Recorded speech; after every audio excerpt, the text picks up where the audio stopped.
कृष्णाय वासुदेवाय हरये परमात्मने प्रणत कृष्णासाय गोविन्दाय नमो नमः। नमो पंकजनाभय नमो पंकजमालिनी नमो पंकजनेत्राय नमस्ते पंकजांग्रये। श्रीमद्भागवत महापुराण की जय। श्रीमद्भागवत महापुराण की जय। बद्री विशाल भगवान की जय। नर नारायण भगवान की जय। श्री कृष्ण द्वैपायन व्यासदेव भगवान की जय। सुखदेव गोस्वामी जी की जय। परीक्षित जी महाराज की जय। सूत जी महाराज की जय। शौनकादि ऋषियों की जय। श्रोता बिंदु की जय। भक्त बिंदु की जय। श्री गुरु महाराज की जय। जय जय श्री राधेश्याम निताई गौर हरि बोल। आज यहाँ पर चर्चा का विषय है श्रीमद् भागवत महापुराण की 10वें स्कंद 66 अध्याय नृग राजा की कथा। श्री सुगुवाच एकादोपवनं राजं सर्गमुजुदुकुमारका विहतं शाम्ब प्रद्युम्न चारुभानुगदादयः। श्री सुखदेव गोस्वामी जी राजा परीक्षित से कहे, प्रियो परीक्षित, एक दिन शाम्ब प्रद्युम्न चारु भानु और गौद आदि जदुवंशी राजकुमार घूमने के लिए उपवन में गए। वहाँ बहुत देर तक खेल खेलते हुए उन्हें प्यास लग गई।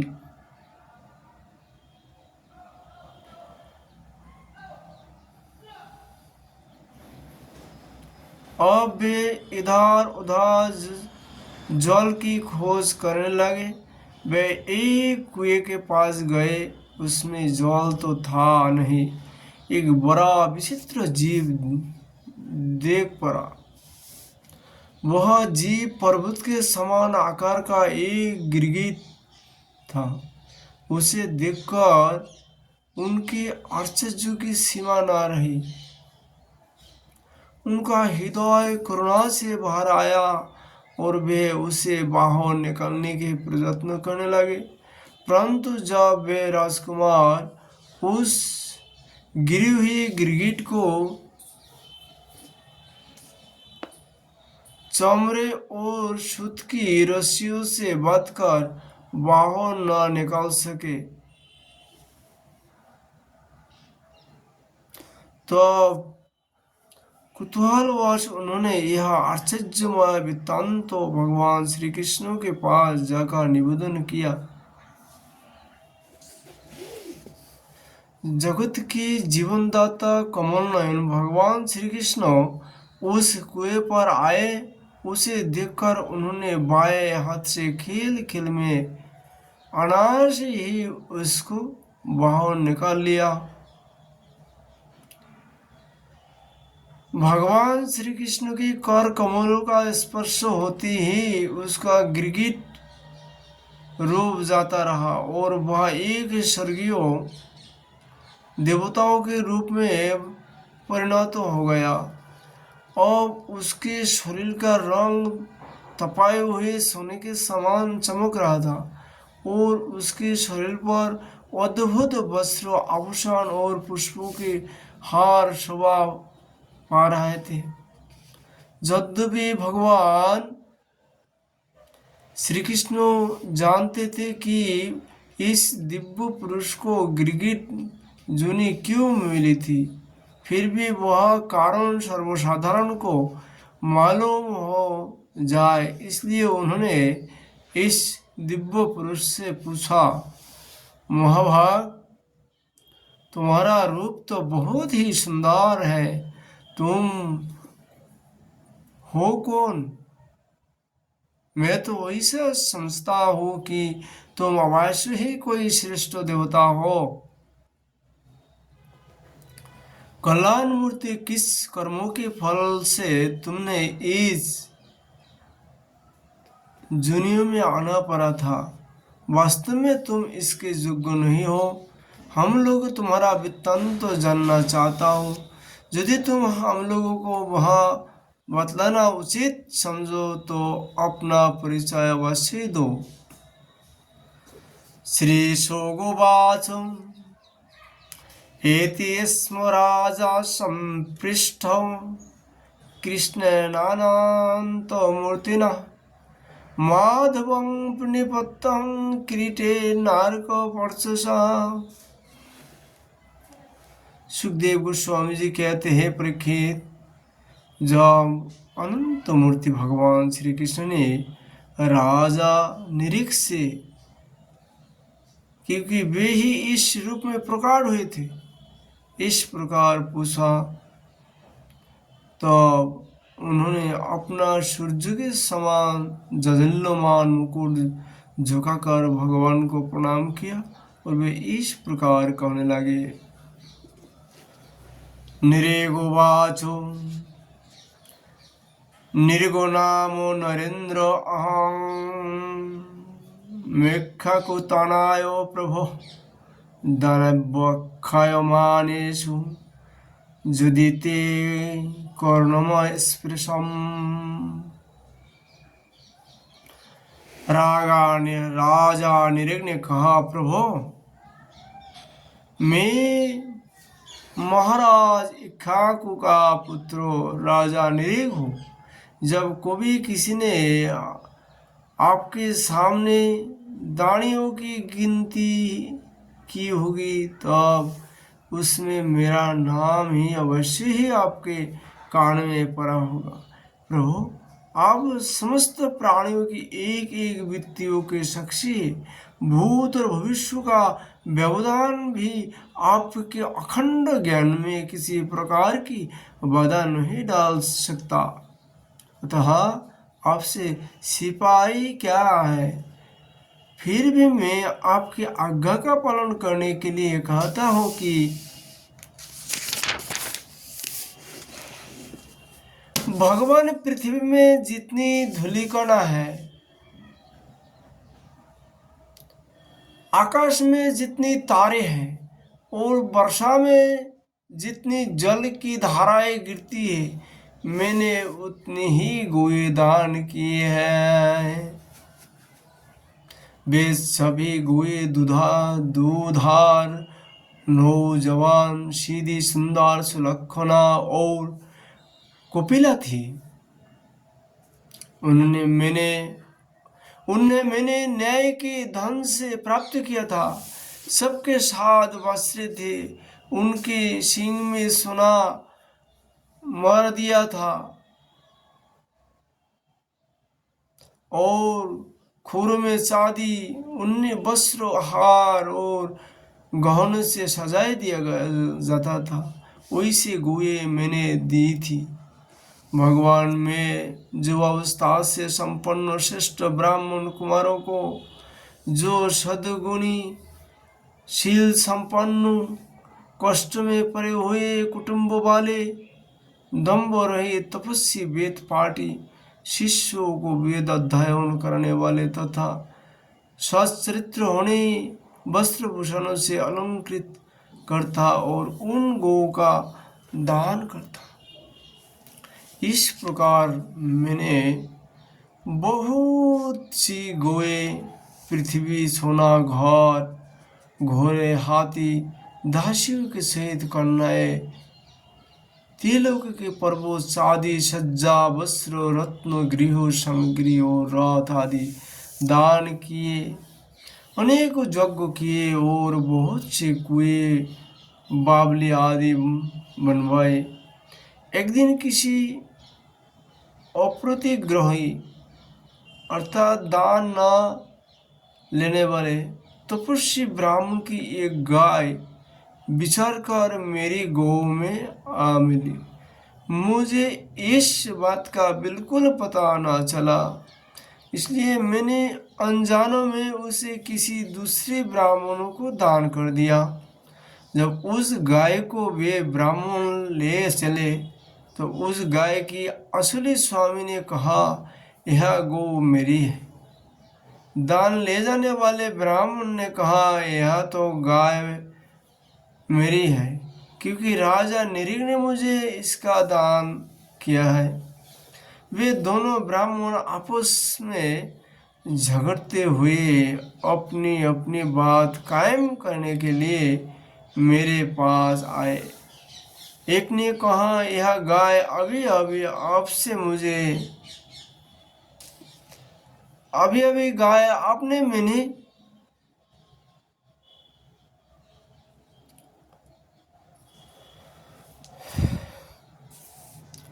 एक ने कहा, यह गाय अभी अभी आपने मुझे दी है। और दूसरे ने कहा कि यदि वैसी बात है तो तुमने मेरी गाय चुरा ली है। भगवान उन दोनों ब्राह्मणों की बात सुनकर मेरा चित्त भ्रमित हो गया। मैंने धर्म संकट में पड़कर उन दोनों से बड़ी अनुनय विनय की और कहा कि मैं बदले में 1,00,000 उत्तम गाय दूंगा। आप लोग मुझे यह गाय दे दीजिए। मैं आप लोगों का सेवक हूँ। मुझसे अनजान में यह अपराध बन गया है। मुझ पर आप लोग कृपा कीजिए और मुझे इस घोर कष्ट से तथा घोर नरक में गिरने से बचा लीजिए। राजन, मैं इसके बदले में कुछ नहीं लूंगा। यह कहकर गाय का स्वामी चला गया। तुम इसके बदले में 1,00,000 ही नहीं 10,000 गौएं और दो तो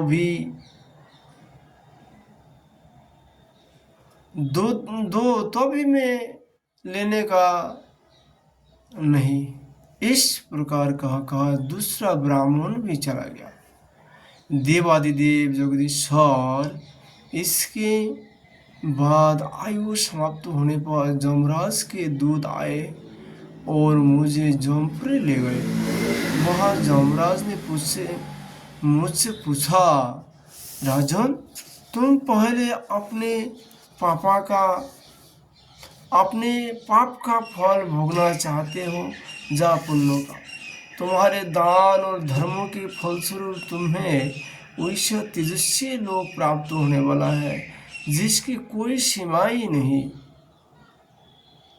भगवान, तो मैंने जमराज से कहा, देव, पहले मैं अपने पापों का फल भोगना चाहता हूँ। और उसी क्षण जमराज ने कहा, तुम गिर जाओ। उनके वैसा कहती ही मैं वहां से गिरा और गिरती समय मैंने देखा कि मैं गिरगिट हो गया हूँ। प्रभु, मैं ब्राह्मणों का सेवक, उदार, दानी और आपका भक्त था। मुझे इस बात की उत्कट अभिलाषा थी कि किसी प्रकार आपके दर्शन हो जाए। इस प्रकार आपकी कृपा से मेरे पूर्व जन्मों की स्मृति नष्ट न हुए। भगवान, आप परमात्मा हैं, बड़े बड़े शुद्ध हृदय योगेश्वर, उपनिषद की दृष्टि से, अभेद दृष्टि से अपने हृदय में आपका ध्यान करते रहते हैं। इंद्रियातीत परमात्मा साक्षात आप मेरे नेत्र के सामने कैसे आ गए? क्योंकि मैं तो अनेक प्रकार की वासना, दुखात कर्मों में फंसकर अंध हो रहा था। आपका दर्शन तो तब होती है जब संसार के चक्कर से छुटकारा मिलने का समय आता है। देवताओं को भी आराध्य देव पुरुषोत्तम गोविंदो, आप ही व्यक्त और अव्यक्त जगत तथा जीव के स्वामी है, अविनाशी अच्युत है। आपकी कृति पवित्र है, अंत जमी नर नारायण, आप ही समस्त विद्या और इंद्रियों के स्वामी है।